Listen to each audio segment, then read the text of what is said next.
কালকে আমি একটা ক্লাস রেকর্ড করার পর অর্ধেক হওয়ার পরে বাদ দিয়ে দিয়েছিলাম, কারণ হচ্ছে মানে রেসপন্স বুঝতে পারতেছিলাম না, তোমরা নাই।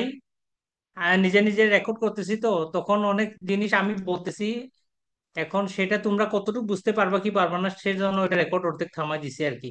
ঠিক আছে, আচ্ছা যাই হোক, আমরা ডিনামিক্স এর জি স্যার। এই নিয়ে তিনটা শিট, আমি এই শিটটাতে ফাইনাল 80টার মতো এমসিকিউ আছে, আজকে সবগুলো শেষ করবো আর কি। ঠিক আছে, তাহলে ডিনামিক্স শেষ হয়ে যাবে। জি স্যার।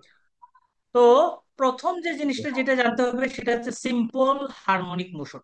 সিম্পল হারমোনিক মোশন কাকে বলে? ঠিক আছে, সিম্পল হারমোনিক মোশন বাংলায় বলা হয় সরল দোলন গতি বা সরল সন্দিত গতি। ঠিক আছে, তো যদি একটি বস্তু কণার গতি এমন হয় যে সে নির্দিষ্ট সময় পর পর একটা নির্দিষ্ট বিন্দুকে যদি অতিক্রম করে, বস্তু কণার ওই গতিকে বলা হয় সিম্পল হারমোনিক মোশন বা সরল দোলন গতি। ঠিক আছে, সে কি করবে, যে কোনো একটা বিন্দুকে তার গতিপথে, মনে করে একটা দোলক আছে, সে এরকম তুলতেছে। ঠিক আছে, যাচ্ছে আবার ফিরে আসতেছে, যাচ্ছে আবার ফিরে আসতেছে। তো এই যাওয়ার সময় এখানে যে পি বিন্দু আছে, যে বিন্দুটা পি আছে, পি কে সে বারবার একটা নির্দিষ্ট সময় পর পর অতিক্রম করছে। যদি এরকম হয় তখন তাকে বলে সিম্পল হারমোনিক মোশন। এবং সিম্পল হারমোনিক মোশনের গাণিতিক রূপ হচ্ছে এরকম: ত্বরণ সরণের সমানুপাতিক এবং বিপরীতমুখী। ত্বরণ সরণের সমানুপাতিক এবং বিপরীতমুখী। এখানে এ দ্বারা ত্বরণ বোঝানো হচ্ছে। ঠিক আছে, তাহলে এখানকার যে সমানুপাতিক ধ্রুবক আছে এটা যদি আমি উঠাই, তাহলে আমি দিব এ ইকুয়াল টু মাইনাস, ধ্রুবকের নাম দিলাম ওমেগা স্কোয়ার এক্স। ঠিক আছে, ওকে। এখন এটাকে আমরা এইভাবে না লিখে, সাধারণত আমরা জানি যে ত্বরণ কি, ত্বরণ হচ্ছে সরণকে দুইবার ডেরিভেটিভ করলে ত্বরণ পাওয়া যায়। ওকে, তাহলে আমরা ওমেগা স্কোয়ার এক্স এইভাবে লিখতে পারি। তাহলে আমি এটাকে T square X D T square plus omega square X equal to zero. যদি কোথাও এরকম সমীকরণ দেখো তাহলে এটাকে বলা হবে সিম্পল হারমোনিক মোশনের differential equation. Simple harmonic motion এর ডিফারেনশিয়াল ইকুয়েশন বা ব্যবকলনীয় সমীকরণ। ব্যবকলনীয় সমীকরণ। ওকে, এটা হচ্ছে সিম্পল হারমোনিক মোশনের ব্যবকলনীয় সমীকরণ। তাহলে যখন এই সমীকরণটা দেওয়া থাকবে তখন বুঝবো যে এটা সিম্পল হারমোনিক মোশনের ব্যবকলনীয় সমীকরণ। যেখানে আমরা এ যখন বুঝাবে তখন এ হচ্ছে ত্বরণ, এক্স হচ্ছে সরণ বা স্থানাঙ্কচ্যুতি বা ডিসপ্লেসমেন্ট, বা যাকে সরণ বলা হয়, এবং ওমেগা কে বলা হবে কৌণিক বেগ। ঠিক আছে, এখন এই যে ডিফারেনশিয়াল ইকুয়েশন আছে সেটাকে সমাধান করলে আমরা পাবো এরকম একটা রাশি x equal to A sine omega T plus delta বা ফাই। ডেল্টা হতে পারে, ফাই হতে পারে। ওকে, এরকম একটা সমীকরণ পাবো। এটাকে বলা হয় সিম্পল হারমোনিক মোশনের সমীকরণ, তবে এটা হচ্ছে সরণের সমীকরণ। আগেরটা কি ছিল, এটা হচ্ছে ত্বরণের ব্যবকলনীয় সমীকরণ। এখানে এই জিনিসটা দ্বারা ত্বরণ বোঝানো হয়েছে। ওকে, আর এখানে এক্স দ্বারা কি বোঝানো হয়েছে, সরণ। তাহলে সরণের ব্যবকলনীয় সমীকরণ যদি বা সিম্পল হারমোনিক মোশনের সরণের সমীকরণ যদি বলা হয়, তাহলে এ সাইন থিটা এ কোস থিটা থাকবে। ঠিক আছে, সরণের সমীকরণ।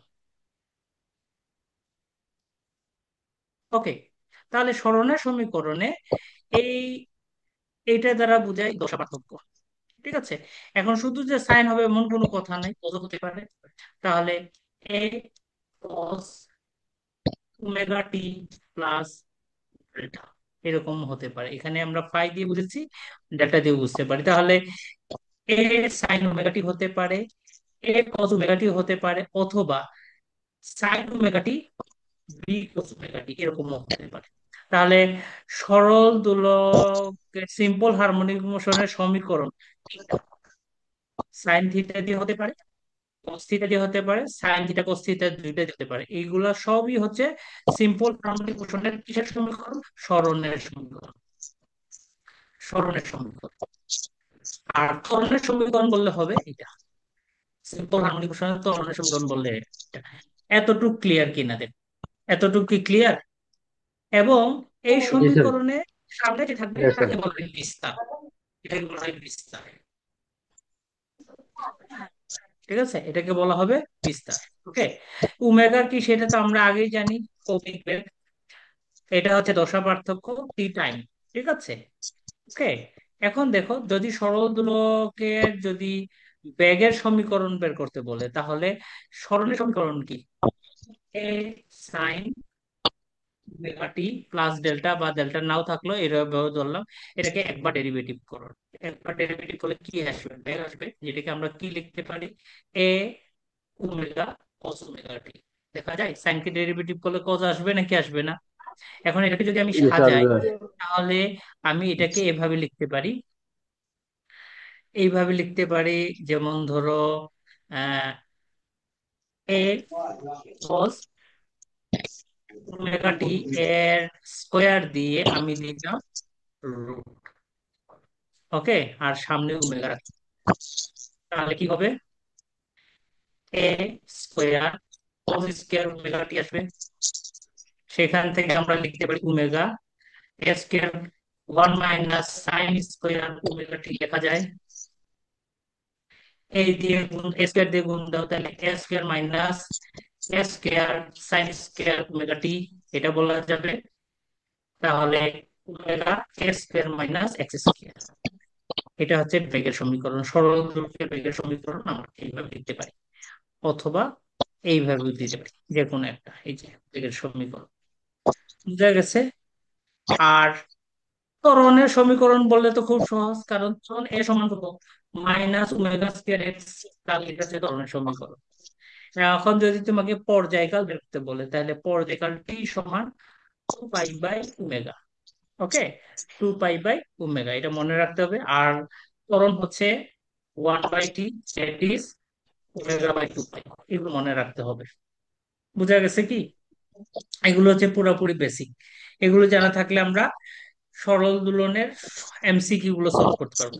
এতটুকু পর্যন্ত বেসিক ক্লিয়ার হয়েছে কিনা আমাকে বলো, তাহলে আমরা এমসিকিউ তে চলে যেতে পারবো। আমরা কি এমসিকিউ তে যাবো? ওকে, তাহলে এমসিকিউ 1 নাম্বার। দেখো,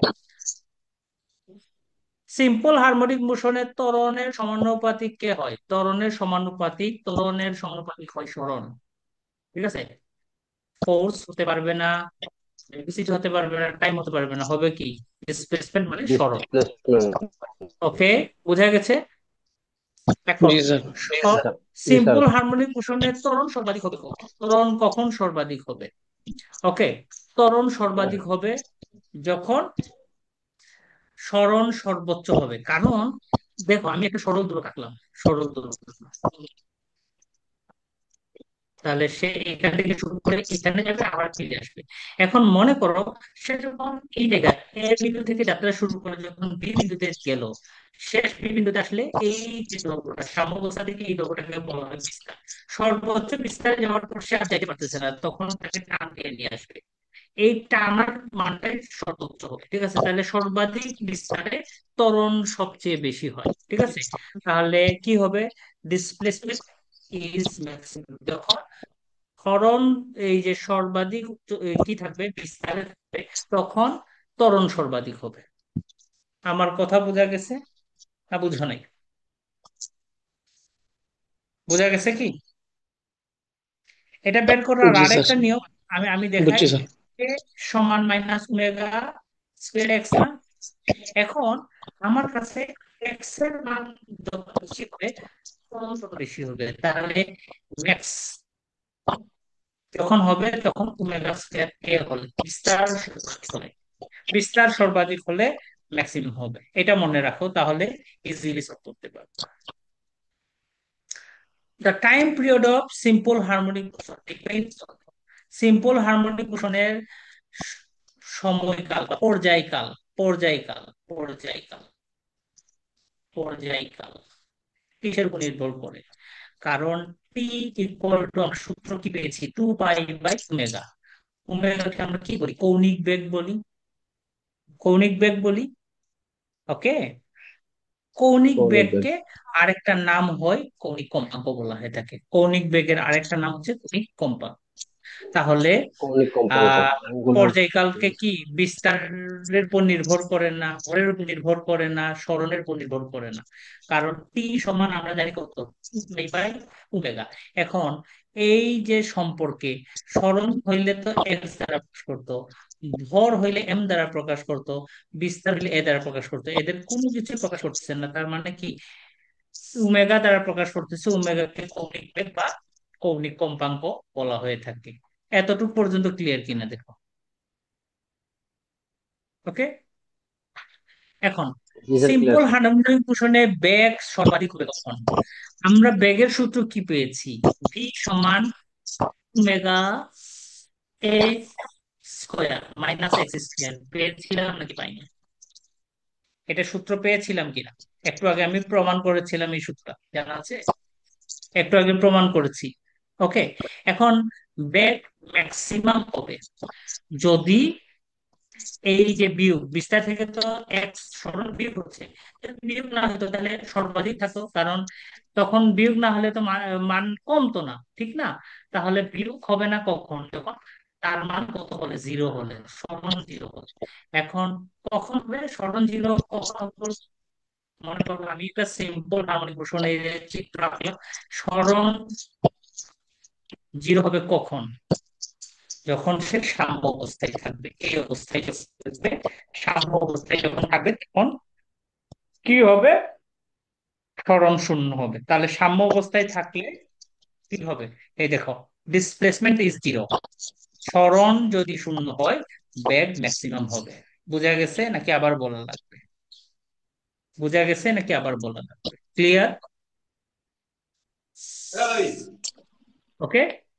আমরা জানি জি যে স্যার, ক্লিয়ার স্যার। পর্যায়কাল টি সমান 2 পাই বাই ওমেগা। 2 পাই গুণ ওমেগা, মানে এই মানটা মুখস্থ রাখতে হবে। ওমেগা মানে হচ্ছে K/M এর রুট। ওকে, এটা মুখস্থ রাখবা। কে দ্বারা স্প্রিং ধ্রুবক বোঝায়, আর এম দ্বারা ভর বোঝায়। এটা বোঝা হয় স্প্রিং ধ্রুবক, স্প্রিং। তাহলে এই মানটা এখানে বসাই দাও, তাহলে কি হবে? ওমেগা যেহেতু নিচে আছে, এম উপরে উঠে যাবে, কে নিচে আসবে। ঠিক আছে। তাহলে টি সমান 2 পাই গুণ √M/K। M/K। ক্লিয়ার নাকি ক্লিয়ার না? ওকে। সরল সন্দিগ্ধ গতিতে বিভব শক্তির মান কি? বিভব শক্তিকে সাধারণত ইউ দ্বারা প্রকাশ করা হয়, যার মান হচ্ছে হাফ কে এক্স স্কোয়ার। এটা মনে রাখতে হবে, হাফ কে এক্স স্কোয়ার। তাহলে বিভব শক্তি সমানুপাতিক হয় কার? দেখো, u is proportional to x square লেখা যাবে, কারণ হাফ কে এটা ধ্রুবক, এই ধ্রুবকের পরিবর্তে আমি একটা সমানুপাতিক চিহ্ন দিলাম। তাহলে আমরা বলতে পারি বিভব কার সমানুপাতিক? সরণের বর্গের সমানুপাতিক। স্মরণের ঠিক সমানুপাতিক। আছে। স্মরণের সরণের, বর্গের সরণ সমানুপাতিক। না, সরণের বর্গের সমানুপাতিক। ক্লিয়ার? ক্লিয়ার? জি স্যার, ওকে। Clear sir. এখন দা তো total mechanical energy in simple harmonic motion, simple harmonic মোশনের মোট শক্তি সব সময় ধ্রুবক থাকে। ঠিক আছে, মোট শক্তি সব সময় ধ্রুবক থাকে, এবং মোট শক্তির মান হচ্ছে হাফ কে স্কোয়ার। এটা মুখস্থ রাখতে হবে, হাফ কে এক্স স্কোয়ার। এটা হচ্ছে সিম্পল হারমোনিক মোশনের মোট শক্তির পরিমাণ। আমার কথা বোঝা গেছে? ওকে। এখন সরল গতিতে বেগ এবং স্থানচ্যুতির মধ্যে দশা পার্থক্য কত? সরণ এবং বেগের মধ্যে দশা পার্থক্য কত? ওকে। এখন দেখো, সরণ কি বলতো? এ সাইন ওমেগা টি। যখন বেগ বের করি তখন কি হয়? এ ওমেগা কোস ওমেগা টি হয় নাকি হয় না? হয় নাকি হয় না? জি স্যার, হয় স্যার। হয়।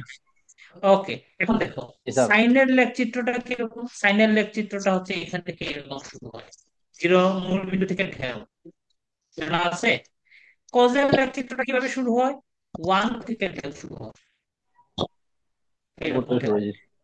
তাহলে এখন দেখো, এটাকে আমি a omega sine 90 plus omega t লিখতে পারি কিনা? Sine 90 plus theta equal to cos theta লেখা যায়? জি স্যার, লেখা যায় স্যার। তাহলে এইখানে দশা পার্থক্য, মনে করো সমীকরণে এখানে ডেল্টার মান হচ্ছে 0, এখানে ডেল্টার মান হচ্ছে π/2, তাহলে দশা পার্থক্য দুজনের সরণ এবং বেগের মধ্যে দশা কত হবে? 90 ডিগ্রি হবে। বোঝা গেছে নাকি যায়নি? বোঝা গেছে? ওকে। যদি আয়তন দ্বিগুণ করা হয় তার মোট শক্তি কত হবে? আয়তন না, আসলে এটা আয়তন হবে না, এটা হবে বিস্তার। বিস্তার, বিস্তার যদি দ্বিগুণ করা হয়। এখন দেখো, আমাদের শক্তির পরিমাণ কত? হাফ কে হাফ স্কয়ার। একটু আগে লিখে স্কয়ার দিয়েছিলাম শক্তির পরিমাণ হাফ কে স্কয়ার, লিখেছিলাম নাকি ছিলাম না?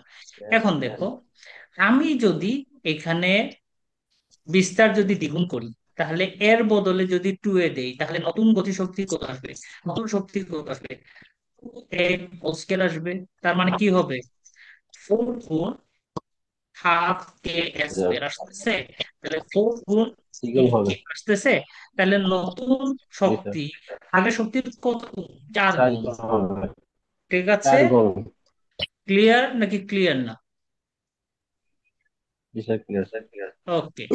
সিম্পল হারমোনিক মোশন একটি সরল দোলক সন্নিহিত সম্পন্ন করে কেবল কখন সম্পন্ন করবে? দেখো, সরল দোলকের যখন সূত্র ক্লাস 9-10-এ যখন আমি ফিজিক্স পড়ি, তখন সরল দোলকের সূত্রে কি ছিল? কৌণিক বিস্তার অল্প হলে, এই কথা লেখা ছিল। কি ছিল?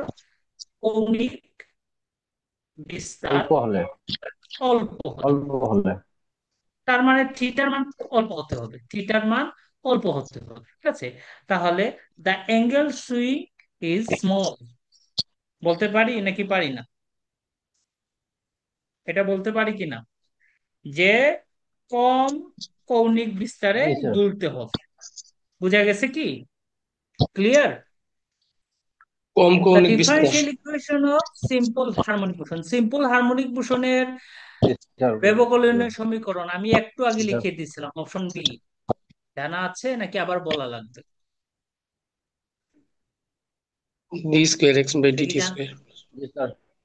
একটু জি আগে আমি স্যার, কিন্তু জানা আছে যখন স্যার। বেসিক ক্লাস যখন বলেছিলাম d square x dt square plus omega square জি এক্স স্যার। ইকুয়াল টু 0, এটাকে আমি বলেছিলাম সিম্পল হারমোনিক মোশনের ব্যবকলনীয় সমীকরণ, বলেছিলাম না? ওকে। এখন দেখো, সিম্পল হারমোনিক মোশনের যে ব্যবকলনীয় সমীকরণ আছে, সেখানে ওমেগা দ্বারা কি বোঝায়? ওমেগা দ্বারা কৌণিক কম্পাঙ্ক বোঝায়, অ্যাঙ্গুলার ফ্রিকোয়েন্সি। ক্লিয়ার নাকি ক্লিয়ার না? ওকে। জি এবং স্যার, মনে ক্লিয়ার স্যার। রাখতে হবে অ্যাঙ্গুলার ফ্রিকোয়েন্সির মান ওমেগা ইকুয়াল টু √k/m পড়েছিলাম নাকি? এখন দেখো, the general solution of the equation, এত অর্থাৎ এটা কি সিম্পল হারমোনিক মোশনের, সিম্পল হারমোনিক মোশনের ব্যবকলনীয় সমীকরণ বলেছিলাম, ব্যবকলনীয় সমীকরণ। ওকে, বলেছিলাম নাকি বলেছিলাম না? তাহলে এটার সমাধান কি ছিল? এটার সমাধান ছিল x equal to a sin omega t। এটা হবে না, এখানে কজ হাইড্রোলিক চলে আসছে, এটা হবে না, এটাও হবে না, এটাও হবে না। কারণ ব্যবকলনীয় সমীকরণ গুলা কি রকম, সমাধান কি রকম ছিল? X equal to A sine omega T আকারে থাকতে পারে, X equal to A cos omega T আকারে থাকতে পারে, X equal to A sine omega T plus B cos omega T, এই আকারে, এই তিনটা আকারের যে কোনো একটা থাকতে পারে। তাহলে এই তিনটা আকার যদি তোমার প্রশ্নে থাকে, সেটাই হবে উত্তর। তাহলে আমার অপশনে কে আছে? অপশন বিতে এ sine omega T plus delta দেওয়া আছে। বোঝা গেছে কি? এই দেখো, এখানে লিখে দিয়েছি, দ্বিতীয় ক্রমের সমীকরণের সমাধান হচ্ছে সাইন ফাংশন হতে বুঝা হবে, যাচ্ছে। কোসাইন ফাংশন হতে হবে, বলে দিয়েছি। ওকে। সিম্পল হারমোনিক মোশনের ত্বরণের সমীকরণ কি? ত্বরণের সমীকরণ A equal to minus omega square X. মনে আছে? মনে আছে নাকি নাই? ওকে। এখন দেখো, যদি কোনো কণার ভরের উপর এক পরিমাণ বল প্রয়োগ করা হয়, যেখানে এফ সমান মাইনাস কে এক্স, তাহলে সমীকরণ কি রকম হবে? ওকে। এখন দেখো, আমরা এফ কে কি বলতে পারি? এম এ বলতে পারি। জি স্যার, এফ এভাবে বলা যায়। এ কে কি লেখা যায়? D square x dt square লেখা যায়? লেখা যায় নাকি যায় না? তাহলে ডি স্কয়ার জি এক্স স্যার। ডি স্কয়ার জি স্যার, লেখা যায় equal sir. To minus k by m x. তাহলে সাজাও, d square x d square plus k by m x equal to zero বলা যাবে নাকি যাবে না? তাহলে বোধ যদি এরকম হয় তাহলে তার ব্যবকলনের সমীকরণ কিরকম হবে? অপশন বি হবে। ক্লিয়ার নাকি ক্লিয়ার না? এতটুকু কি বুঝেছি আমরা? স্যার একবার বলেন। আমাকে f equal minus k x, এটা বস্তুর উপর গ্যাসের বলের পরিমাণ দেওয়া আছে, f equal to m l লিখতে পারি। এম কে যদি ত্বরণে প্রকাশ করি, তাহলে ডিফারেন্সিয়াল অপারেটর দিয়ে প্রকাশ করি, তাহলে দুইবার ডেরিভেটিভ বুঝাই। এম কে আমি ওই পাশে নিলাম, মাইনাস কে বাই দিলাম, সাজিয়ে লিখলাম। এটা লেখা যায় কিনা? এই সমীকরণ মানে হচ্ছে এই সমীকরণ। বলা জি। যায় নাকি যায় না? বলা যায়। জি স্যার। ওকে। জি। এখন দেখো, তোমাকে প্রশ্নে সাধারণত কি করবে, একটা ডিফারেন্সিয়াল ইকুয়েশন দিয়ে বলবে যে সিম্পল হারমোনিক মোশনের একটা ডিফারেন্সিয়াল ইকুয়েশন দিয়ে বলবে যে তার পর্যায়কাল বের করো। পর্যায়কাল কত সেটা বের করো, ঠিক আছে? তাহলে তোমার কাছে এই সমীকরণটা আছে D square x d square equal to minus four square x minus beta. এটাকে তুমি তোমার ডিফারেন্সিয়াল ইকুয়েশনের সিম্পল হারমোনিক মোশনের সমীকরণের সাথে যদি কল্পনা করো, তাহলে এক্স এর সহগকে ওমেগা স্কয়ার, তাহলে omega square equal to four alpha square বলা যায়। বলা যায় নাকি যায় না? ওমেগা সমান টু আলফা জি হবে। স্যার। আমরা পর্যায়কাল টি সমান কত জানি? Two pi by omega. জানি নাকি জানি না? তাহলে টু জি স্যার। পাই বাই ওমেগার মান কত? Two alpha. টু টু কাটা গেল, তাহলে কত হবে? Pi by alpha. 5/α। বুঝেছি নাকি বুঝিনি? জি বুঝেছি। স্যার। 16 জি। 17 সেম একই রকম, 17 সেম একই রকম। পারবো নাকি আমি বলে দিব? আমি কি ধরবো? Omega square equal two 9c ধরবো। তাহলে ওমেগা সমান কত হবে? 3c। জি স্যার, থ্রি পারা রুট সি যাবে স্যার। হবে। তাহলে টি সমান কত? Two pi by omega, that is two pi by 3 √c। বুঝেছি না বুঝিনি? বুঝেছি। জি স্যার। 18 পারবো, 19 পারবো, এখন আসলে 20 নাম্বার। আমরা যখন বেসিক পড়ি তখন বলেছিলাম সিম্পল হারমোনিক সমীকরণ কি হয়? X equal to A sine omega T হতে পারে, X equal to A cos omega T হতে পারে, X equal to A cos omega T plus B sine omega T হতে পারে নাকি পারে না? হ্যাঁ। এখন যদি একলা থাকে জি স্যার। তাহলে সামনে যে থাকে সে বিস্তার, যদি খালি সাইন থাকে সাইনের যে সামনে থাকবে সে বিস্তার, যদি থাকে তাহলে সামনে যে থাকবে সে বিস্তার। কিন্তু সাইন কস যখন দুইটা থাকবে তখন বিস্তার বের করার সূত্র হচ্ছে তাদের সহগ যেগুলো আছে সেগুলোর বর্গের বর্গ, সমষ্টির বর্গমূল, বর্গের সমষ্টির বর্গমূল। তাহলে আমার এখানে কজের সহগ কত? এ, সাইনের সহগ কত? বি। তাদেরকে বর্গ করে বর্গের সমষ্টির কি করতে হবে? বর্গমূল করতে হবে। তাহলে সি হবে আমার বিস্তার। বুঝেছি না বুঝিনি? বুঝছি স্যার। ওকে। এখন দেখো, তোমাকে বলছে যে এই সমীকরণটা কি নির্দেশ করে? এটা কার সমীকরণ? এটা হচ্ছে সিম্পল হারমোনিক মোশনের সরণের সমীকরণ। সিম্পল হারমোনিক মোশন এক্স থাকলে কি হয়? সরণ হয়। তাহলে এটা কার সমীকরণ? সিম্পল হারমোনিক মোশনের সমীকরণ হয়। বুঝেছি না বুঝিনি? ঠিক। Simple harmonic motion. ওকে। তোমার কাছে X equal to 3 cos omega T না দিয়ে দিয়ে আছে এনটি, তারপরে 4 sin এনটি দেওয়া আছে, ওমেগা টি না দিয়ে এনটি দেওয়া আছে। ওকে। তাহলে তার বিস্তার কত হচ্ছে? বিস্তার আমরা একটু আগে একটা ট্রিক শিখেছি বিস্তার বের করার নিয়ম। সহগগুলোর বর্গের সমষ্টির বর্গমূল, সহগগুলোর বর্গের সমষ্টির বর্গমূল, তাহলে 5 আসবে। ক্লিয়ার নাকি ক্লিয়ার না? ক্লিয়ার জি sir. Sir, clear sir. Okay. Okay, তাহলে এইগুলো হচ্ছে সিম্পল হারমোনিক মোশনে আমাদের সিলেবাসের প্রশ্ন। এখন আমরা পড়তেছি central force, motion in a প্লেনের সেন্ট্রাল ফোর্স পড়তেছি। প্রথম প্রশ্ন হচ্ছে এফস বিন্দু কাকে বলে? প্রথম প্রশ্নটা হচ্ছে এফস বিন্দু কাকে বলে, ঠিক আছে? এটাকে বাংলায় যদি থাকে অ্যাপস বিন্দু, আর ইংরেজিতে শুধু অ্যাপস বলবে, অথবা এটাকে বাংলায় আরেকটা বিন্দু বলতে পারে, প্রান্ত বিন্দু কাকে বলে। ওকে, অর্থাৎ মনে করো একটা বিন্দু, ধরো একটা বস্তু যদি একটা বিন্দুকে কেন্দ্র করে যদি এরকম কক্ষপথ থাকে, তাহলে এটাকে বলা যায় কি কেন্দ্রীয় কক্ষপথ। এটাকে বলা হয় কক্ষপথ। ঠিক আছে, কেন্দ্রিক কক্ষপথের, ঠিক আছে, একটা বিন্দুকে কেন্দ্র করে যখন ঘুরবে তখন এইটা হচ্ছে কক্ষপথ। এই কক্ষপথের, ঠিক আছে, যে দূরত্বে, ঠিক আছে, যেটা ব্যাসার্ধ, যেখানে ব্যাসার্ধ ভেক্টর সর্বোচ্চ দূরত্ব অথবা সর্বনিম্ন দূরত্ব হয়। এটা হচ্ছে ব্যাসার্ধ কি সর্বোচ্চ দূরত্ব, এটা হচ্ছে ব্যাসার্ধ, বা এই যেটা হচ্ছে ব্যাসার্ধ হচ্ছে সর্বনিম্ন দূরত্ব।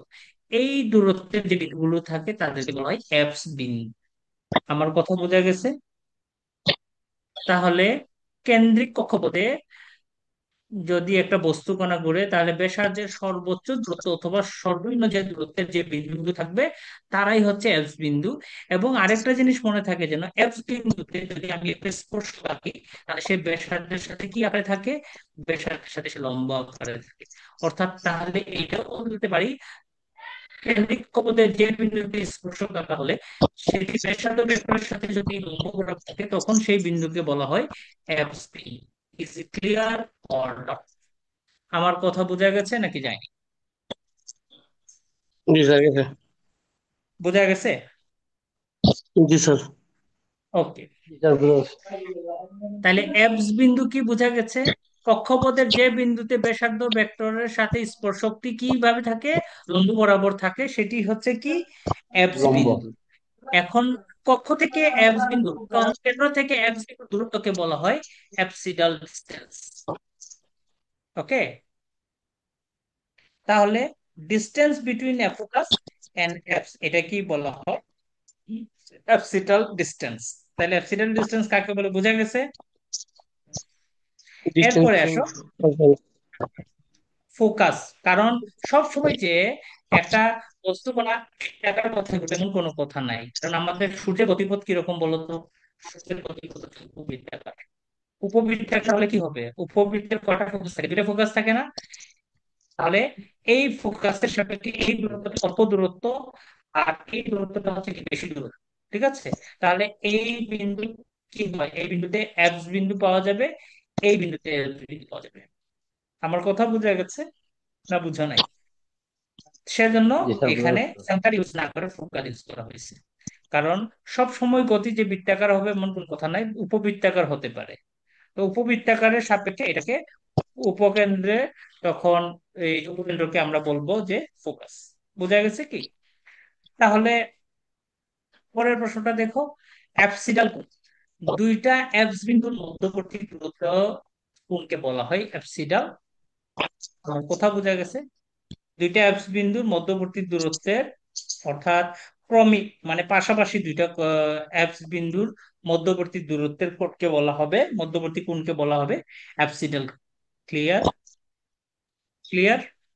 তাহলে angle between two consecutive apses is called apsidal angle. তাহলে অ্যাবসিটাল অ্যাঙ্গেল কাকে বলে সেটা কি ক্লিয়ার নাকি আবার বলা লাগবে? স্যার দুইটা বিন্দুর মধ্যে যে কোনো না, ছেলেটা দুইটা বিন্দু না, দুইটা অ্যাবস বিন্দু, পাশাপাশি দুইটা এফ অ্যাবস বিন্দু। বিন্দু আর কি। যে কোনো দুইটা বিন্দু না, পাশাপাশি দুইটা অ্যাবস বিন্দু। পাশাপাশি স্যার না? ওকে, হ্যাঁ জি পাশাপাশি স্যার। পাশাপাশি। পাশাপাশিকে আমরা কি বলবো? কনজিকিউটিভ বলবো, কনজিকিউটিভ। ঠিক আছে, ক্রমিক। দুইটি ক্রমিক অ্যাবস বিন্দুর ব্যাসার্ধ ভেক্টরের মধ্যবর্তী কোণকে বলা হয় অ্যাবসিডাল কোণ। ক্লিয়ার? জি স্যার। ওকে, এখন দেখো, কেপলারের সূত্র অনুযায়ী গ্রহের কক্ষপথের আকৃতি কিরকম? উপবৃত্তাকার। উপবৃত্তাকার, হাইপারবোলিক, না, ইলিপ্টিক্যাল। ইলিপ্টিক্যাল, উপবৃত্তের ইংরেজি হচ্ছে ইলিপ্টিক্যাল। ইলিপ্টিক্যাল। ইলিপ্টিক্যাল। ওকে, জি central sir. Orbit. Central orbit যেটা কেন্দ্রীয় বলের সাপেক্ষে যেটা সেটা হচ্ছে path of body moving under a central force. Central ফোর্সের সাপেক্ষে যে সঞ্চার পথ পাওয়া যাবে তাকে বলা হবে সেন্ট্রাল অরবিট। বুঝেছি না বুঝিনি? ঠিক আছে। বুঝছি স্যার।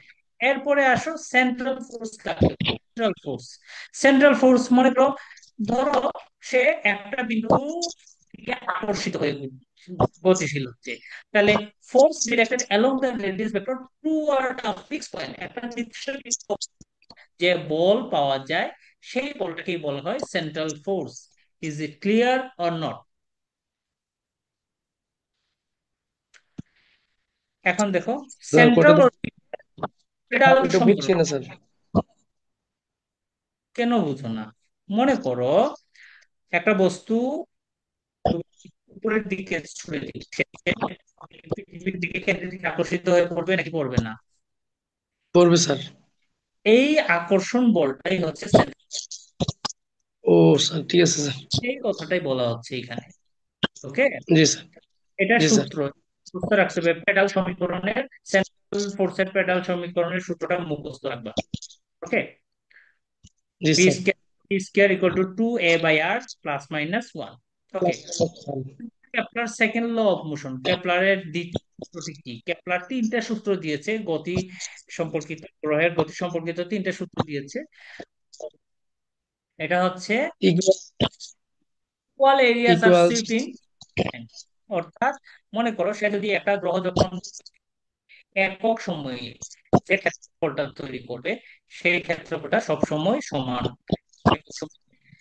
যে ক্ষেত্রফল তৈরি করবে সেটা সবসময় কি হবে, সমান হবে। সেই কথা বলতে, ঠিক আছে, ইকুয়াল এরিয়াস আর সুইপিং ইকুয়াল টাইমস। এরপরে ব্যাসার্ধ বরাবর ত্বরণের সূত্র কি? ব্যাসার্ধ বরাবর ত্বরণের সূত্র এটা মুখস্থ রাখবা, এফ আর। ব্যাসার্ধ বরাবর ত্বরণ এফ আর সমান d square r square minus d t r square d theta d t whole square. Whole okay, square. এটা হচ্ছে ব্যাসার্ধ বরাবর ত্বরণ। ঠিক আছে, বোঝা গেছে? জি স্যার। জি স্যার। কারণ ব্যাসার্ধের লম্ব বরাবর ত্বরণকে আমরা জি দ্বারা প্রকাশ করি। জি সমান আমরা লিখি 1/r d dt of square d theta. এটা মুখস্থ রাখবা, এটা হয়তো এমসিকিউ দেওয়া নাই, কিন্তু এটা এটা হচ্ছে ব্যাসার্ধ বরাবর, আর এটা হচ্ছে ব্যাসার্ধের লম্ব বরাবর। এটা হচ্ছে জি ব্যাসার্ধ স্যার। লম্ব বরাবর, বাসাদের লম্ব বরাবর। ত্বরণ, লম্ব বরাবর ত্বরণ। এইটা মান মুখস্থ রাখবে। Is it clear? জি স্যার। ওকে, এখন বলছে যে ব্যাসার্ধ বরাবর বেগ এবং বেগ, বেগের, এই যে ব্যাসার্ধ বরাবর বেগ, বেগ এবং ব্যাসার্ধের উপর লম্ব বরাবর বেগ এর মান লিখো। পোলার কোঅর্ডিনেটে বেগ এবং ত্বরণের রেডিয়াল বা ট্রান্সফার উপাংশ, এটা না বলে আমরা এইভাবে বলবো radial transfer component of velocity and acceleration. এটা অ্যাক্সেলারেশন না আসলে, শুধু বেগ, শুধু বেগ। ঠিক আছে, এক্সেলারেশন।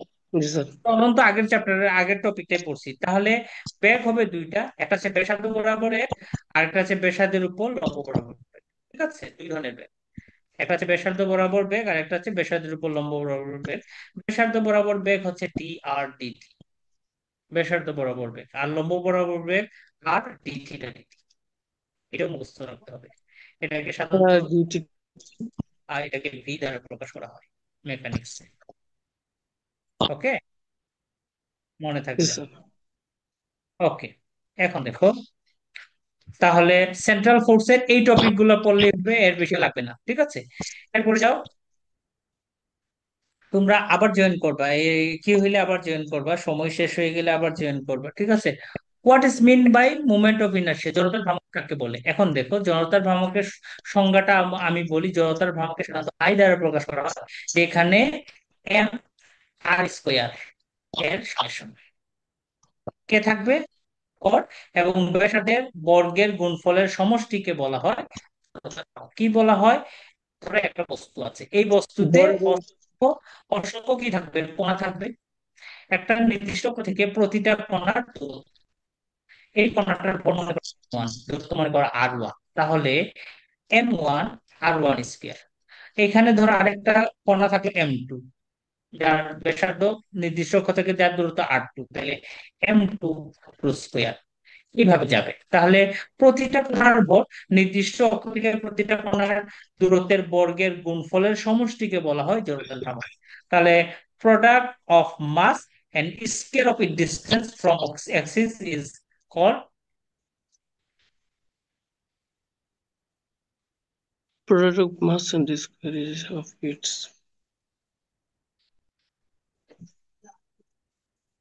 ঠিক আছে, বোঝা গেছে? তাহলে কি Yes. বলবো?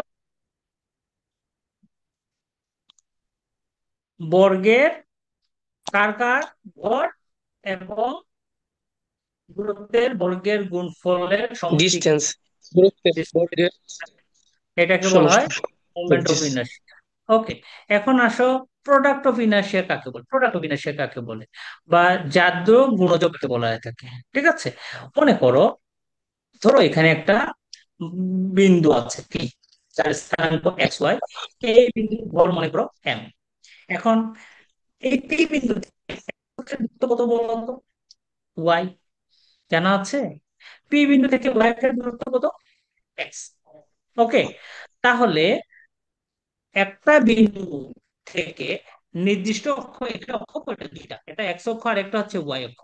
তাহলে পি বিন্দু থেকে ওয়াই অক্ষের দূরত্ব এক্স এবং ভরের গুণফল। ঠিক আছে, বোঝা গেছে? এবং Yes, sir. পি বিন্দু থেকে এক্স অক্ষের দূরত্ব কত? ওয়াই গুণ এম। এটাকে বলা হয় প্রোডাক্ট। ঠিক আছে, প্রোডাক্ট অফ ইনার্শিয়া। তাহলে প্রোডাক্ট অফ ইনার্শিয়া কাকে বলে? Product of mass and product of coordinates. কি প্রোডাক্ট অফ ইনার্শিয়া কাকে বলা হয়? এম এক্স অথবা এম ওয়াই। ঠিক আছে, সাধারণত আমরা দিব এরকম, p of x. P of x মানে কি? Product of inertia of point p, এটা হবে কিরকম? এম ওয়াই হবে। পি অফ ওয়াই সমান কত হবে? এম এক্স হবে। তাহলে প্রোডাক্ট অফ ইনার্শিয়াতে কে থাকে? প্রোডাক্ট অফ ইনার্শিয়াতে ভর এবং স্থানাঙ্কের গুণফল থাকে। Product of mass and product of, এটা দুইবার প্রোডাক্ট দিয়ে দিছে, product of mass and the coordinates. বোঝা গেছে?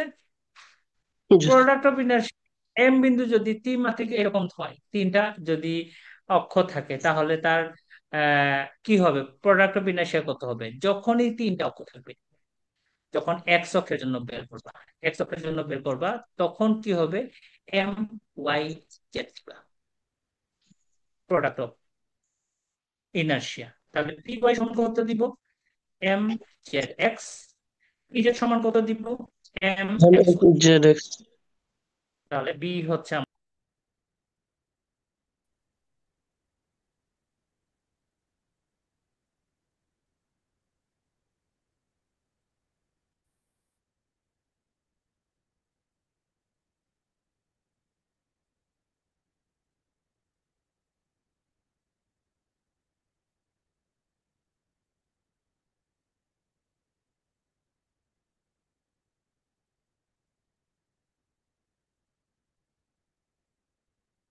ওকে। শুরু করে দিচ্ছি তাহলে, হ্যাঁ। তাহলে 36 নম্বরটা দেখো, এই 35 নম্বরটা কি ক্লিয়ার সবার? 35 নম্বর, 35 নম্বর কি জি স্যার, ক্লিয়ার হয়েছে? Clear sir. ওকে, জি স্যার, ক্লিয়ার স্যার। দেখো, আমাদের আসলে আমি এই কোর্সটা যখন শুরু করি তখন আসলে আমার প্ল্যান ছিল যে 19 তারিখে পরীক্ষা হবে, সেজন্য আসলে মানে যেভাবে শেষ করতে চাচ্ছিলাম সেইভাবে কিন্তু শেষ হচ্ছে না। তোমরা কিছু মনে করবে না, সময় অনেক কম। এর মধ্যেও আমি যতটুকু চেষ্টা জি স্যার। করতেছি পুরা বই ধরে টপিক ধরে ধরে পড়ানোর জন্য, যতটুকু কি করা যায় আর কি। ঠিক আছে, জি তোমরা স্যার। মানে এটা একটু ক্ষমা সুন্দর দৃষ্টিতে মেনে নিবা, কারণ না স্যার, আচ্ছা আসলে এমনিতেই সময় বলো। আমরা অনেক কম পাই স্যার। হ্যাঁ, স্যার, সময় স্যার আমরাও স্যার অনেক কম পাইছি স্যার, সময় স্যার। হ্যাঁ, সেটাই কারণ আমি যখন কোর্স যখন লঞ্চ করি তখন আমার প্ল্যান ছিল যে এটা 19 তারিখে হবে। তো এর মধ্যে হয়তো বা আমি কাজ শেষ করতে পারবো, কিন্তু 10 দিন, 9 দিন 10 দিন আগায় দেওয়া মানে অনেক বড় জিনিস। ঠিক আছে, আর আমরা জি স্যার। মোটামুটি কিন্তু যেগুলো পড়তেছি সেগুলো কিন্তু পুরো বেসিক ধরে ভেঙে ভেঙে পড়তেছি না, এটাতে কোনো সমস্যা এগুলাতে কোনো সমস্যা মনে হচ্ছে পড়তে গিয়া? জি না স্যার, না স্যার, ঠিক আছে। ওকে ওকে, না তাহলে স্যার। আমরা ঠিক আছে আমরা শুরু করি। তো দেখো, আমাকে বলছে যে আমার কাছে এম ভর এবং এ বেশিত বিশিষ্ট একটা বৃত্তাকার রিং আছে, ঠিক আছে, যার মোমেন্ট অফ ইনার্শিয়া বের করতে বলবে। What is the M I মানে moment of inertia of a circular ring, ঠিক আছে, of mass m and radius a about আর ডায়ামিটার, অর্থাৎ ব্যাস বরাবর ধরো একটা একটা রিং আছে, একটা রিং কে ব্যাস বরাবর যদি অক্ষ মনে করা হয়, তাহলে এই অক্ষের সাপেক্ষে এই রিং এর জড়তার ভ্রামক কত সেটা বের করতে বলছে, মুভমেন্ট অফ ইনার্শিয়া কত। এটা জাস্ট মুখস্থ রাখতে হবে, এটা হচ্ছে হাফ এম এস স্কোয়ার। এটা জাস্ট মুখস্থ রাখবা, এটার কোনো কি নাই, ঠিক আছে। এখন দেখো পরের প্রশ্নটা, এই টপিকটা ইম্পর্টেন্ট। ধরো তোমার কাছে একটা লম্বা দণ্ড আছে, এইরকম লম্বা একটা দণ্ড আছে। এখন এই লম্বা দণ্ডের দৈর্ঘ্য হচ্ছে 2a এবং ভর হচ্ছে m, এবং জড়তার ভ্রামকের প্রচুর একটা নির্দিষ্ট অক্ষ লাগে, এই নির্দিষ্ট অক্ষটা এই দণ্ডের মধ্যবিন্দুতে কল্পনা করা হলো, মধ্যবিন্দুতে কল্পনা করা হলো, তাহলে তার জড়তার ভ্রামক কত হবে? ঠিক আছে, এটা জাস্ট মুখস্থ রাখবা, 1/12 গুণ ভর গুণ দল, এটা মুখস্থ রাখবা।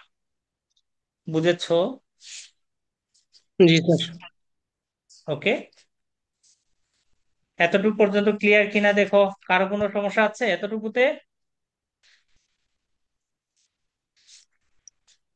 না স্যার। ওকে, তাহলে রেডিয়াস স্কয়ার দিতে আমরা হবে। এখন দেখো, এটা এটা আমরা কি করব, দণ্ডের মধ্যবিন্দুতে আহ দেখছো, সরি সরি সরি সরি, এটা একটু এইভাবে মনে রাখবা। আহ সরি, এটা হচ্ছে 1/3, 1/3 গুণ এটা। ওকে, তাহলে কত আসবে? 1/12 m s one cube. Two twelve জি স্যার। একটু কারেকশন করে নিবা, শীটে একটু কারেকশন, যখন প্রিন্ট দিবা তখন কারেকশন করে নিবা, বি অপশনটা একটু থাকবে না, এরকম হবে 1/12 এম এস স্কোয়ার। বোঝা গেছে? এটা কখন হবে? যখন জি মধ্যবিন্দু। আর এটার প্রশ্নটা আরেকটা থাকতে পারে, মধ্যবিন্দু না হয়ে প্রান্ত বিন্দুতেও হতে পারে। ধরো একটা লম্বা দণ্ড আছে, এর জড়তার ভ্রমণ বের করতে হলে নির্দিষ্ট একটা আঁকড়া লাগবে। উত্তরটা মনে করলাম আমি কি দণ্ডের প্রান্ত বিন্দু গণনা করা হলো, দণ্ডের দৈর্ঘ্য মনে করলাম m, আর ভর হচ্ছে m, দৈর্ঘ্য মনে করো l, তাহলে সেক্ষেত্রে তার মোমেন্ট অফ ইনার্শিয়া কত? M I. প্রান্ত বিন্দুতে যখন কল্পনা করা হবে তার মোমেন্ট অফ ইনার্শিয়া হবে 1/3, 1/3 এম ক্রস এল স্কোয়ার। বোঝা গেছে? বোঝা গেছে কি? জি তাহলে এই জি প্রশ্নটা যদি, এই প্রশ্নটা যদি জি স্যার। মধ্যবিন্দু প্রান্ত বিন্দু দিত, তাহলে আমি কি করতাম? 1/3 cross M cross 4a square লিখতাম, কারণ আমি দৈর্ঘ্য কত করেছি 2a, তাহলে কত হবে? 4/3 এম স্কয়ার হবে। তাহলে এই সূত্রটা মনে রাখতে কখন অ্যাপ্লিকেবল হবে? এই সূত্রটা applicable হবে যখন প্রান্ত বিন্দুতে বলবে, আর মধ্যবিন্দুতে বললে এই সূত্রটা অ্যাপ্লিকেবল হবে। মনে থাকবে? জি স্যার। জি স্যার। ওকে, এখন দেখো আরেকটা জিনিস, এই যে বৃত্তাকার, এখানে কি বলছে? রিং বলছে না? রিং, রিং না বললে তোমাকে ডিস্ক বলতে পারে, ডিস্ক, বৃত্তাকার ডিস্ক, ডিস্ক এর মোমেন্ট অফ ইনার্শিয়া বের করো, এরকম প্রশ্ন থাকতে পারে। যখন বৃত্তাকার ডিস্ক বলবে তখন সূত্র হচ্ছে 1/4 ক্রস ভর গুণ ব্যাসার্ধের স্কয়ার। এটা শর্ট ট্রিক লিখে রাখবা, এটা লিখে রাখলে আমি হয়তোবা ডিক্সের প্রশ্ন বানাইনি, কিন্তু ডিক্সের প্রশ্নের শর্ট শর্ট ট্রিক এটা মনে রাখবা। বোঝা গেছে? বৃত্তাকার ডিস্ক যদি হয় তাহলে আমরা এই সূত্রটা অ্যাপ্লাই করব। ক্লিয়ার? ক্লিয়ার? বুঝতে পেরেছি। ওকে, এখন খেয়াল করো, এখন খেয়াল করো, আমার কাছে আমার কাছে ধরো এক আয়তকার পাত দেয়া আছে, আয়তাকার পাত দেয়া আছে, তার দৈর্ঘ্য হচ্ছে 2a, প্রস্থ হচ্ছে, আয়তাকার পাত দেয়া আছে যার দৈর্ঘ্য হচ্ছে 2a, প্রস্থ হচ্ছে 2b। ওকে, এখন আমাকে বলছে যে এর, কি বলছে, পাতের লম্ব রেখা বরাবর, লম্ব রেখা বরাবর বলতে আমরা কিভাবে নেব, আমরা এই যে এটা যে তলে আছে সেটির উপর লম্ব এবং অতিবেগ, এরকম দুইটা রেখা লম্ব রেখা এই বিন্দু সাপেক্ষে বের করব। ঠিক আছে, এই বিন্দু সাপেক্ষে যখন বের করব, সেক্ষেত্রে আমার কাছে যে কাজটা করতে হবে সেটা হচ্ছে আলাদা আলাদা বের করে যোগ করে নিতে হবে। ঠিক আছে, এখন মনে করো আমরা যখন আমরা যখন এই যে কি করতাম, উম আমরা যখন মধ্যবিন্দুতে বের করছি, মধ্যবিন্দুতে বের করছি তখন সূত্রটা কি ছিল, মধ্যবিন্দুতে যখন বের করি তখন সূত্রটা কি ছিল, মধ্যবিন্দুর জন্য 1/12 m a² ছিল নাকি? বুঝতে হ্যাঁ, ওকে, মধ্যবিন্দুতে যখন বের করি তখন, আচ্ছা ওকে, তাহলে আমরা আসলে এটা যদি অ্যাপ্লাই করি তাহলে কত হবে,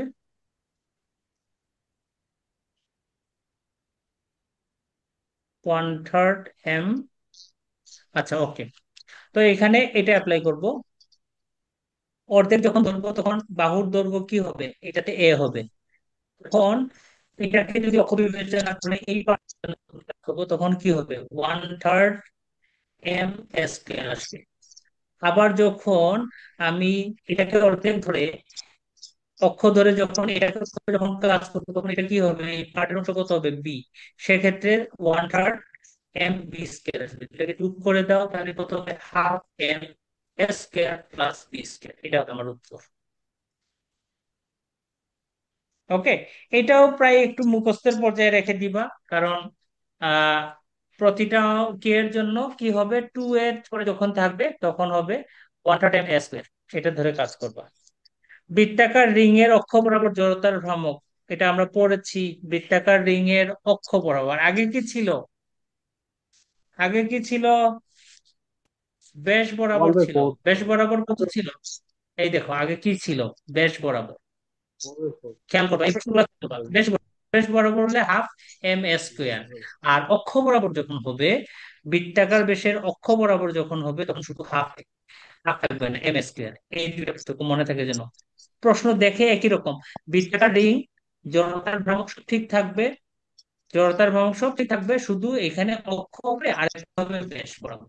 ঠিক আছে, তাহলে ব্যাস বরাবর হলে 1/2 m², এটা কি বরাবর, ব্যাস বরাবর। আর m² যখন হবে তখন কি হবে, অক্ষ বরাবর। এটা মনে থাকে যেন, এটা স্পেশাল, এটা দেখতে একই রকম, জাস্ট অক্ষ এবং ব্যাসের কারণে চেঞ্জ হয়ে যাচ্ছে। অক্ষের জন্য কত হবে, m², ব্যাসের জন্য কি হবে, 1/2 m²। ক্লিয়ার?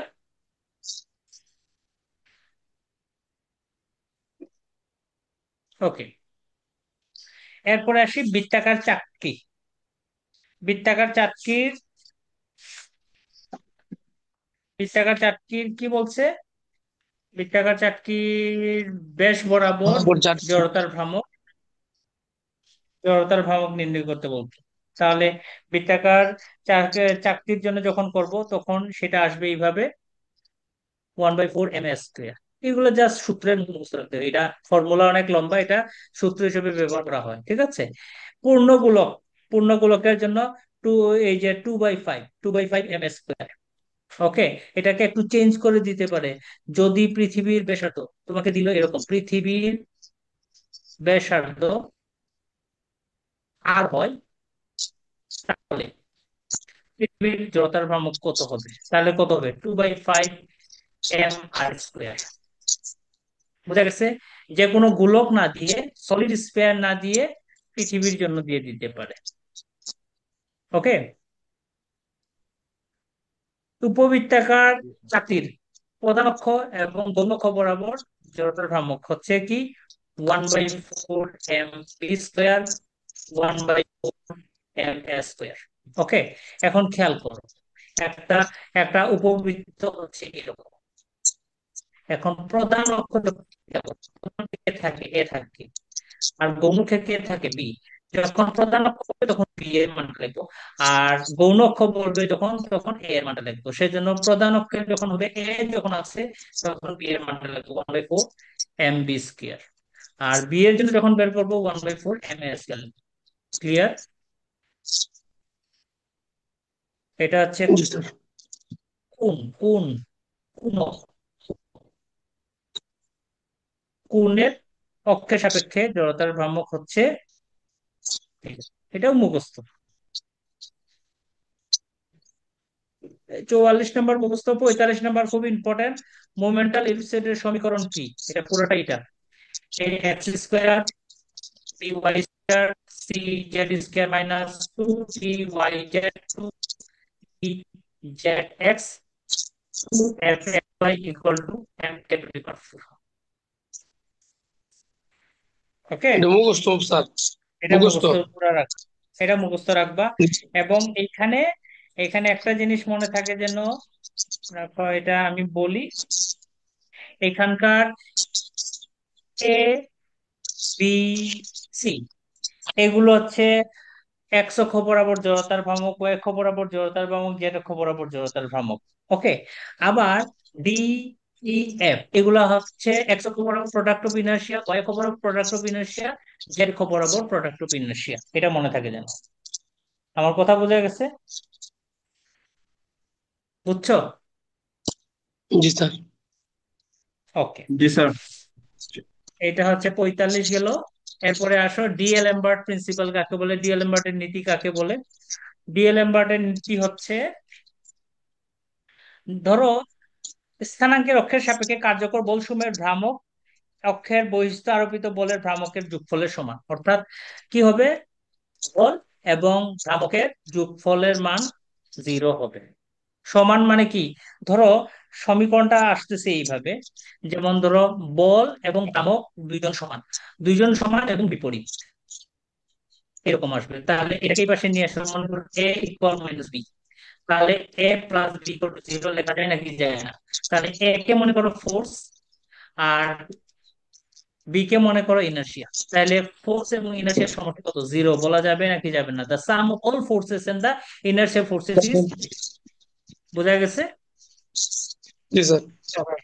এখন ইনার্শিয়া ফোর্স এলম্বার প্রিন্সিপালে ইনার্শিয়া ফোর্স কে সাধারণত এম এ সামনে মাইনাস, এই যে আমি একটু আগে বলছিলাম না একটা প্লাস আর একটা মাইনাস, বলছিলাম না এ ইকুয়াল টু মাইনাস বি লিখেছিলাম না যেখানে, তাহলে ইনার্শিয়া বলতে ধরা হয় মাইনাস এ দ্বারা।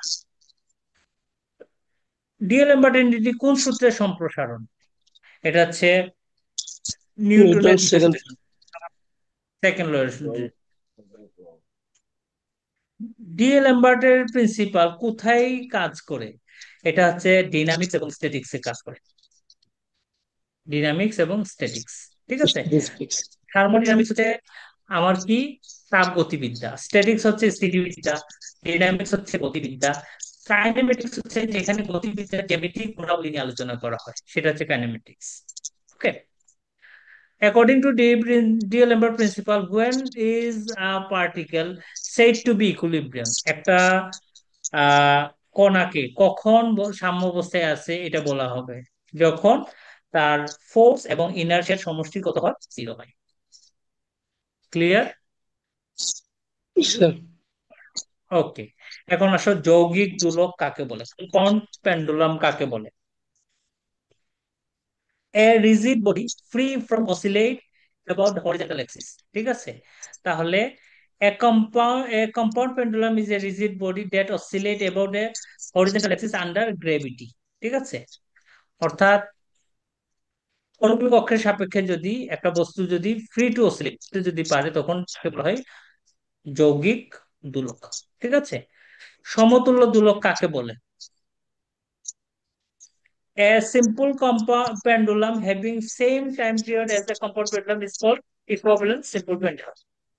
যেটা কি হবে, ফ্রিকোয়েন্সি কম্পাউন্ড পেন্ডুলামের সমান হবে তখন তাকে বলা হবে সিম্পল ইকুইভ্যালেন্ট পেন্ডুলাম।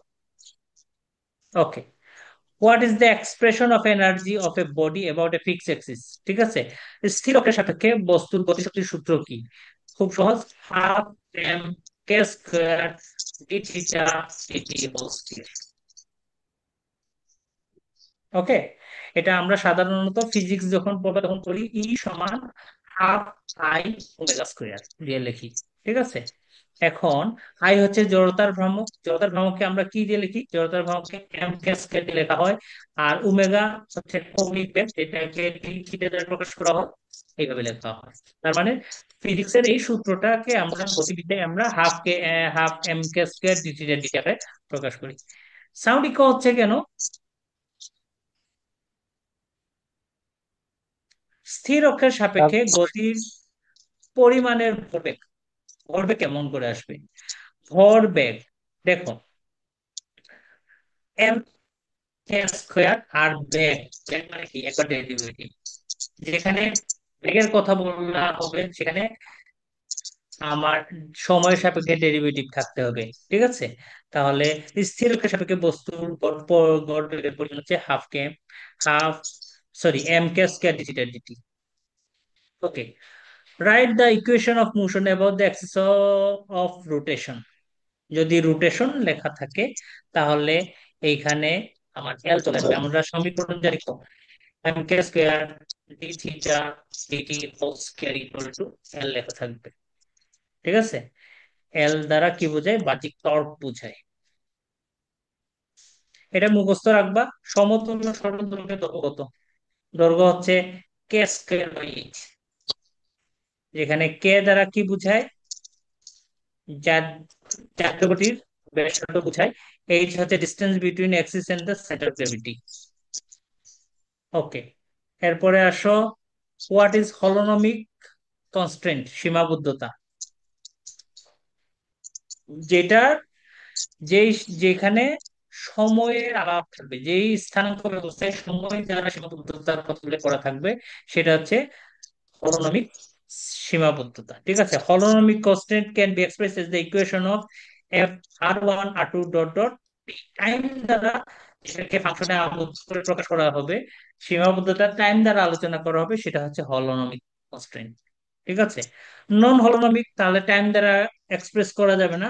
ঠিক আছে, তাহলে টাইম দ্বারা যেহেতু এক্সপ্রেস করে না, এক্সপ্রেসিবল অ্যাজ এন ইনইকুয়ালিটিস। ঠিক আছে, অর্থাৎ যেটাকে টাইম দ্বারা আলোচনা করা সমস্ত হয়েছে।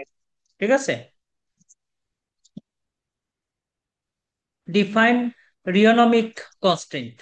ঠিক আছে, যেটা সময়ের সাপেক্ষে পরিবর্তন আলোচনা করে, the constraint that change with time.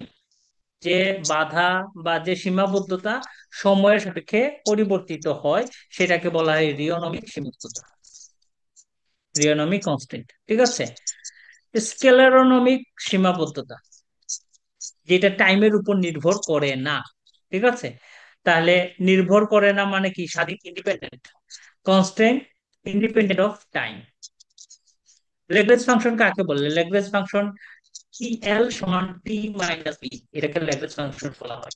ঠিক আছে, টি দ্বারা গতিশক্তি বুঝায়, বি দ্বারা বিভব শক্তি বুঝায়। ওকে,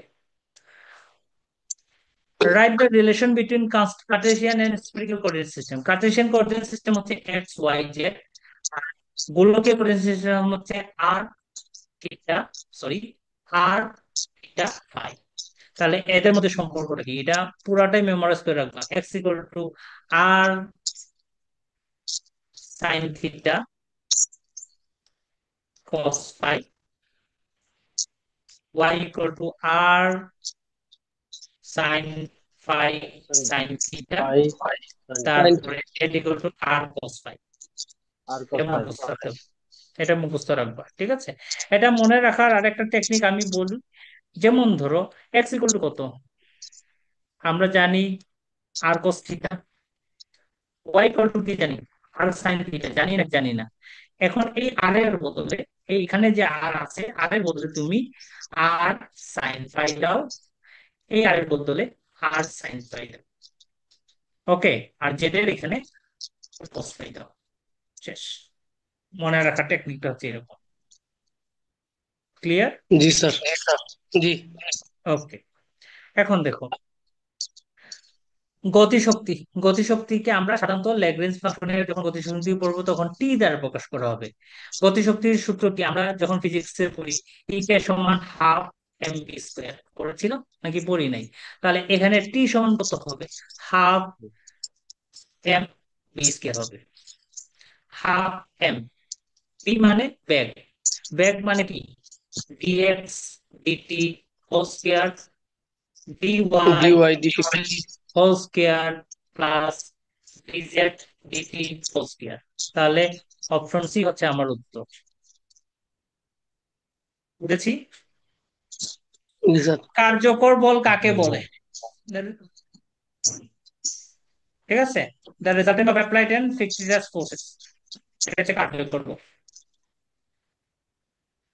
Fictitious force is the resultant of applied force and fictitious inertial forces acting on a particle. ঠিক আছে, effective force is the resultant of applied force and inertial force. Fictitious force না বলে inertial force, ভ্রামক, ভ্রামকের যে বল।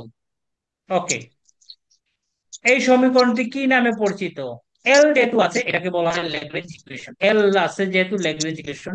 D DT মনে রাখে, মনে থাকে যেন, del L del q dot minus L L del q equal to zero, এটাকে বলা হয় ল্যাগ্রেঞ্জের সমীকরণ। Option C. এখন সাধারণ স্থানাঙ্কে হলোনমি গতিবিদ্যায় ল্যাগ্রেঞ্জের সমীকরণ কি? সেম আগের মতো। এই যে সাধারণ স্থানাঙ্কে খেয়াল করো, যখন আমি এমনিতে ল্যাগ্রেঞ্জের সমীকরণ লিখি তখন কিউ দিয়েছিলাম, কিন্তু সাধারণ স্থানাঙ্ক যখন বলবে তখন আমি শুধু একটা কাজ করব, কিউ আই দিব। কিউ আই, আর কিছু না। বোঝা গেছে? কিউ আই মানে q one, q two, q three, এরকম নানা ধরনের স্থানাঙ্ক থাকতে পারে। ত্রিমাত্রিক হলে q one, q two, q three. চার মাত্রিক হলে q one, q two, q three, q four, এরকম যাবে। সেজন্য জেনারেলাইজ কোঅর্ডিনেট কিউ আই এর জন্য ল্যাগ্রেঞ্জের সমীকরণ হচ্ছে d dt of del L del q dot i minus L L del q i equal zero. বুঝেছি? সংরক্ষণশীল ব্যবস্থায় ল্যাগ্রেঞ্জের সমীকরণ কিরকম হবে? সংরক্ষণশীল অবস্থায় ল্যাগ্রেঞ্জের সমীকরণ এই যে, এটাই ল্যাগ্রেঞ্জের সমীকরণ, এটা ল্যাগ্রেঞ্জের সমীকরণটা হচ্ছে সংরক্ষণশীল অবস্থা, ইকুয়াল জিরো দেখাবে, আর কিছুই না। কি ব্যাপার? ওকে, ভার্চুয়াল ওয়ার্কের সূত্র ব্যবহার করে কোনটি নির্ণয় করা হয়? যে the principal of virtual work use to derive Lagrange equation, এটা মনে থাকে যেন। আমি তো ভার্চুয়াল ওয়ার্কের ক্লাস নেইনি কালকে, কিন্তু শীটটা দিয়েছিলাম কালকে। কয়টা শীট দিছি কালকে গ্রুপে? দুইটা স্যার। দুইটা। দুইটা। তো প্রথম যে শীটটা দিয়েছি সেখানে কিন্তু স্ট্যাটিক্স এর সব আলোচনা আছে। And তোমরা একটু দেখে নিও, কারণ আমি সব শেষ করতে গেলে পারবো না। আমি মেকানিক্সে 25-এর যা শীট গুলা দিয়েছি, যা দিয়েছি এখান থেকে 25-এর থাকবে। শুধু একটা টপিক বাদ পড়ে গেছে, সেটা হচ্ছে সেন্টার অফ গ্রেভিটি, এটা পড়ে দিব আমি। ধরো বাকি 25টা আরো 2 দিনের মধ্যে শেষ করে দিব, তারপরে ওভারঅল একটা আলোচনা করব। তাইলে ওই শীট দুইটা কালকে দিছি, এগুলো একটু দেখে নিবা। যদি প্রবলেম মনে হয় আমারে বলবা, নাকি অন্য সময় ক্লাস দিব। তোমরা ফ্রি জি থাকলে স্যার। আমি ক্লাস দিতে সমস্যা নাই, কিন্তু তোমরা তো অনেক সময় ফ্রি থাকো না। স্যার, স্যার অ্যাপ্লাইডে কি কি করবো স্যার অ্যাপ্লাইড? হ্যাঁ, অ্যাপ্লাই কালকে থেকে শুরু করবো। আজকে যদি ডিনামিক শেষ হয় কালকে থেকে অ্যাপ্লাই শুরু করে দিব। জি স্যার। ওকে। জি sir. For a single particle moving on a one dimension the Lagrangian. এই সময় সময়ও স্যার ওকে একবার জি, তাহলে আমরা ল্যাগ্রেঞ্জ ফাংশন সমীকরণ কি পেয়েছিলাম? ল্যাগ্রেঞ্জ ফাংশন পেয়েছিলাম টি মাইনাস ভি পেয়েছিলাম। টি সমান কত? Half m v square minus v. ঠিক আছে, তাহলে ভি মানে এটা, এই ভিটা কিন্তু বিভব শক্তি। ঠিক আছে, বিভব শক্তি। তাহলে এটা কোন প্রশ্নটা বুঝাবে? এর নাম্বারটা বুঝাবে। নাম্বারটা। হ্যাঁ, in Lagrangian mechanics constant are included by মনে করো ল্যাগ্রাঞ্জ মেকানিক্সে আমরা যে মেকানিক্স যেটা পড়বো, ল্যাগ্রাঞ্জ ফাংশন যদি অ্যাপ্লাই করা হয়, তাহলে সেখানে আমরা এডিং ল্যাগ্রাঞ্জ মাল্টিপ্লায়ার ব্যবহার করে আমরা এর সীমাবদ্ধতা গুলো অন্তর্ভুক্ত করব। A coordinate depending explicitly on time is called, সময়ের উপর নির্ভরশীল হইলে, সময়ের উপর সরাসরি নির্ভরশীল হইলে রিওনমিক। ঠিক আছে, ঠিক আছে। কোঅর্ডিনেট সময়ের উপর, আর ওই যে বাধ্যবাধকতা সময়ের উপর যদি হয় তাহলে হলোনমিক। ঠিক আছে, ওকে। ল্যাগ্রেঞ্জ সমীকরণ সবচেয়ে কার্যকর হয় কখন? The Lagrange equation is most useful when, কি হবে? System has many constant. Lagrange ইকুয়েশনে সাধারণত কি হয়, যদি বাধ্যবাধকতার পরিমাণ সীমাবদ্ধতার পরিমাণ বেশি থাকে, তখনই আমরা এটা দিয়ে কাজ করি, এই সমীকরণ দিয়ে বস্তুর গতির সমীকরণ বা গতি আলোচনা করব। ল্যাগ্রেঞ্জের গতির সমীকরণ কি? ল্যাগ্রেঞ্জের গতির সমীকরণ, সরি সরি, এল এ থেকে না বি, মাইনাস মাইনাস হবে তো, মাইনাস মাইনাস বি, সরি, এ না বি। এটা তো আমরা একটু আগেই পড়ছি। ঠিক আছে, ওকে, বোঝা গেছে জি কি? স্যার। ওকে। জেনারেলাইজ কোঅর্ডিনেটের সংখ্যা সমান কত? ডিগ্রি অফ ফ্রিডম, এটা মনে থাকে যেন। ঠিক আছে, ডিগ্রি অফ ফ্রিডম একটু পরে একটা অঙ্ক করবো, তখন ক্লিয়ার হবে। আপাতত মনে রাখো, সাধারণ কোঅর্ডিনেট সংখ্যা সমান ডিগ্রি অফ ফ্রিডম। ঠিক আছে। কোঅর্ডিনেট কিউ আই এর সাপেক্ষে জেনারেলাইজ ভরবেগ কত হবে? ভরবেগ হবে এই যে বি নাম্বারটা। ঠিক আছে, এইটা হবে del L del q dot i. নিচের কোনটি হলোনমিক কনস্ট্রেন্ট? অবশ্যই টি যেখানে থাকবে সেটা হচ্ছে হলোনমিক ইন্টিগ্রেবল ফাংশন, যেখানে টি দ্বারা কি করা হবে। সংরক্ষণ সিস্টেমের জন্য ল্যাগ্রেঞ্জের সমীকরণ কি রকম হবে? এটাই হচ্ছে ল্যাগ্রেঞ্জের সমীকরণ। ল্যাগ্রেঞ্জের মেকানিক্স সম্পর্কে কোনটি সত্য? It is based on energy not force. এটা মুখস্থ রাখবা, ইনফরমেশন। ওকে। যদি ডিএলডিটি জিরো হয় তাহলে সেটা হবে কনজারভেটিভ ফোর্স, কনজারভেটিভ। এই যে এই প্রশ্নটা দেখো, ডিগ্রি অফ ফ্রিডমের এই প্রশ্নটা দেখো, degree of freedom of two particle in a plane connected by a rod. ঠিক আছে, সমতলে দুটি কণা একটি দ্বন্দ্ব দ্বারা যুক্ত করা হলে তার স্বাধীনতার মাত্রা কত হবে? ঠিক আছে, এখন দেখো স্বাধীনতার মাত্রা কেমনে বের করে? টোটাল নাম্বার থেকে বাধ্যবাধকতা বাদ দিতে হবে। ঠিক আছে, তাহলে দুইটা কণা দ্বিমাত্রিক একটা তলে থাকলে তার উপাংশ কয়টা হবে? দুইটা কোণার কয়টা অংশ থাকবে? একটা কোণার উপাংশ কয়টা? দুইটা। আর একটা উপাংশ কয়টা? দুইটা। তাহলে তার উপাংশ মোট কয়টা হচ্ছে? চারটা। তাদেরকে আমি কি করছি? একটা রড দ্বারা কানেক্ট করছি, তার মানে কি সীমাবদ্ধতা কয়টা? একটা। বিয়োগ করে দাও, তাহলে তিন হচ্ছে number of freedoms, degree of freedom হয়। বের করার নিয়ম বোঝা গেছে? জি স্যার। ওকে। নিচে কোনটি জেনারেলাইজ কোঅর্ডিনেট নয়? একবার ডেরিভেটিভ কখনো কোঅর্ডিনেট হতে পারে না। এক্স ডট মানে হচ্ছে ডিএক্স ডিটি, ডট মানে হচ্ছে টাইমের সাপেক্ষে ডেরিভেটিভ, এটা হচ্ছে বেগ। বেগ কখনো কোঅর্ডিনেট হইতে পারে না। কোঅর্ডিনেট হবে কারা? অবস্থান, সময়, অ্যাঙ্গেল, এইগুলা কোঅর্ডিনেট হবে। তাহলে জেনারেলাইজড কোঅর্ডিনেটে কে হতে পারবে না? থিটা ডট এক্স ডট হইতে পারবে না। বোঝা গেছে? সরল দোলকের জেনারেলাইজড কোঅর্ডিনেট কোনটি? এখন দেখো, প্রশ্নটা খুব সিম্পল এবং খুব চিন্তা করার মতো। একটা সরল দোলক যখন দুলবে, সরল দোলার ক্ষেত্রে প্রত্যেকে কাজ করে কৌণিক বিস্তারণ অল্প বলছে, কৌণিক বিস্তারণ বলছে না? তাহলে তার জেনারেলাইজ কোঅর্ডিনেট হচ্ছে থিটা। বুঝছি না বুঝিনি?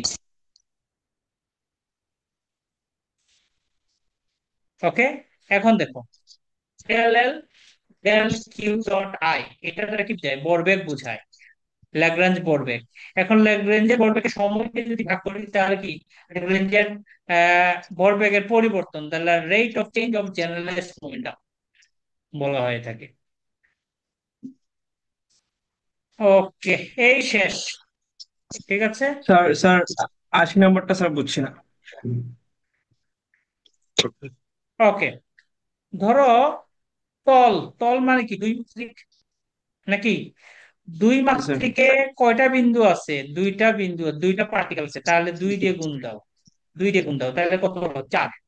স্যার। তাদেরকে একটা দ্বন্দ্ব দ্বারা যোগ করা হয়েছে, তাহলে সীমাবদ্ধতা কি? একটা। বিয়োগ দাও, এটা হবে তার বুঝছি ডিগ্রি অফ স্যার। ফ্রিডম। বুঝছি না বুঝিনি? স্যার, বুঝছি স্যার। ওকে, তাহলে আজকে এতটুকুই থাকলো। আমি মেকানিক্সের ওই যে স্ট্যাটিক্সের যেগুলো শীটটা দিয়েছি একটু দেখে নিবা। যদি আমার সময় থাকে, আমি যদি অ্যাপ্লাইডটা শেষ করার পরে যদি সময় পাই, তাহলে আমি ওইটা নিয়ে আলাপ করব। আমার কথা বোঝা গেছে কি? জি স্যার। ক্লিয়ার? জি স্যার। স্যার তাহলে অ্যাপ্লাইড আপাতত করলে তো যা মোটামুটি দিয়েছি, হ্যাঁ হ্যাঁ হ্যাঁ, কারণ মেকানিক্স থেকে 25, অ্যাপ্লাইড থেকে 25। তো অ্যাপ্লাইডে একটা কাজ তোমরা যে কাজটা করবা সেটা হচ্ছে স্পেশাল ফাংশন গুলোর কি পড়ে ফেলবা, স্পেশাল ফাংশনের সমীকরণ এবং তার জেনারেটিং ফাংশনটা একটু পড়ে ফেলবা। আমি বুঝাবো, কিন্তু আমি বোঝানোর আগে তোমরা একটু শেষ করে ফেললে ভালো আর কি। ঠিক আছে? ওকে, ঠিক জি আছে স্যার। তাহলে জি স্যার। আজকে এতটুকুই থাকুক। জি কালকে স্যার। আমরা অ্যাপ্লাইড দিয়ে শুরু করব। ওকে, ঠিক আছে তাহলে। জি স্যার। ওকে, আদাব স্যার। আদাব আদাব। নমস্কার স্যার। নমস্কার নমস্কার।